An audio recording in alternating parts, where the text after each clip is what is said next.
xaaladda magaalada Balcad oo qiyaastii 30 kilomitir waqooyiga uga beegan caasimadda Muqdisho ee Soomaaliya ayaa maanta degan kadib markii dagaal xalay halkaasi uu ku dhexmaray ciidamo dawladda ka tirsan iyo kooxda Al-Shabaab oo dagaalka soo qaaday waxa uu suurto gashay baa la yiri in ay qabsadaan xarunta degmada Balcad iyo saldhigga booliiska halkaasi oo ay ka sii daayeen maxaabiis ku xirnayd kooxdii weerarka qaaday ayaa si iskooda uga baxay magaalada xildhibaan ka tirsan baarlamaanka Hirshabelle oo BBC-da la hadlay ayaa sheegay in ilaa iyo hadda dhimasho aan la soo sheegin laakiin burbur badan halkaasi oo uu jiro oo hantiyad maalmihii ugu dambeeyay waxa jirtay in ay soo baxayeen cabashooyin ah in ciidamada dawladda Soomaaliya ee ciidanka xooga ay ka soo baxeen goobo ay fadhiyeen kadib markii mushaar la'aan ay la soo gudboonaatay ciidamada ayaa ka soo baxay deegaanka Dhanaane oo ku yaala gobolka Shabeellada Hoose halkaasi oo shabaabku hadda ay la wareegeen laakiin ra'iisul wasaaraha dawladda federaalka ah ee Soomaaliya Xasan Cali Khayre ayaa gaashaanka u daruuray sheegashadaasi waxaana ku tilmaamay mid aan waxba ka jirin taliyayaasha waxaan ka codsanay in askari walba la diiwaan geliyo mushaarkiisa markii suulka gacanta loo saaray kadib loogu rido bangiga si toos ah waxaan rabaa marka inaan u sheego askari walba oo Soomaaliyeed oo taagan qoraxda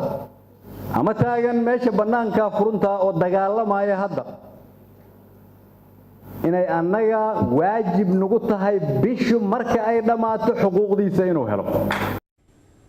dhinaca kale ciidamada Kenya oo ka tirsan ciidanka nabad ilaalinta Soomaaliya ee AMISOM ayaa wada dhaqaaqay ay dib uga baxayeen xerooyin ay horay u jeegeen markaasi iyagoo ka baxay deegaanka la yiraahdo Bursaar oo ka tirsan gobolka Gado waxaana horay sidoo kale uga baxeen deegaanka kale ee la yiraahdo Faafaxdhuun hadaba xaaladda amniga ee Soomaaliya iyo sababaha dhaliyay dhaqaaqyadan ciidanka waxa qadka si toos ah ugu jira magaalada Muqdisho Dr. Xasan Sheekh Cali oo arrimaha siyaasadda iyo ammaanka Soomaaliya ka faalooda Dr. Xasan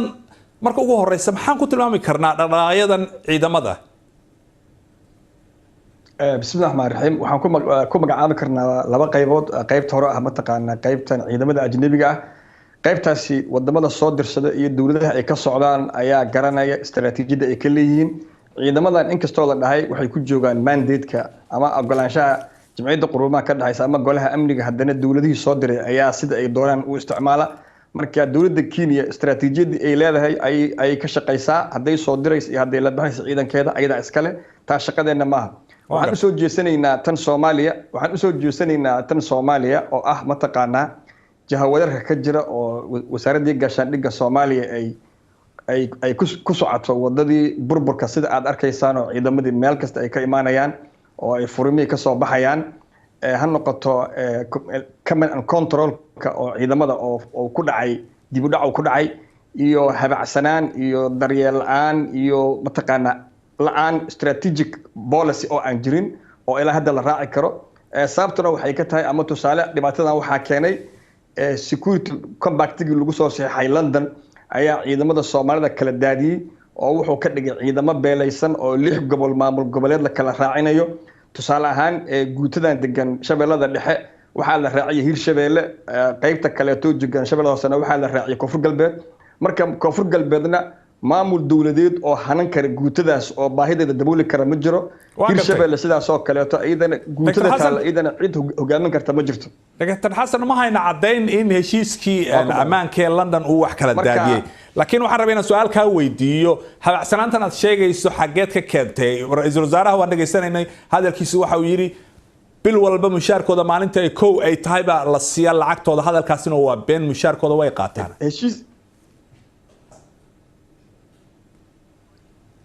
inay heshiiskii London inuu kala daadiyay dokumentiga uu ku cadaa laana waxa ku qoreed maamul goboleed kasta in 3,000 oo askari oo ciidamada lugta iyo 500 commandos loo sameeynayo kaasoo ka soo horjeeda dastuurka qaranka taasi waa taasa hadalka kale ninka aad sheegtay hadalkiisu wuxuu iska ahaa waxa la yiraahdo media consumption dadka oo caadiga ayaa loogu talagalay in loo sheego mogi xaqiiqadu waa ka duwan tahay laana waad ogtahay oo dhanaana ay ciidamadu joogan guutida Shabeellada Hoose haddii Balcadna haddii la qabsaday xamarna xaalkiis aan ognahay sida uu yahay ninkaas nin oo hadda xaqiiqada ka hadlaya ma xaqiiqada kama hadli kariyo midda kaleeto arrintan waxaa iskale waan gartay xafiiska madaxweynaha iyo xafiiska madaxweynaha ayaa iskale iyo ra'iisul wasaaraha ka hadlaysa saan filayo iyo golaha amniga qaranka ra'iisul wasaaraha ka hadlaysa nin caadi ma aha waa mas'uul hadalkiisana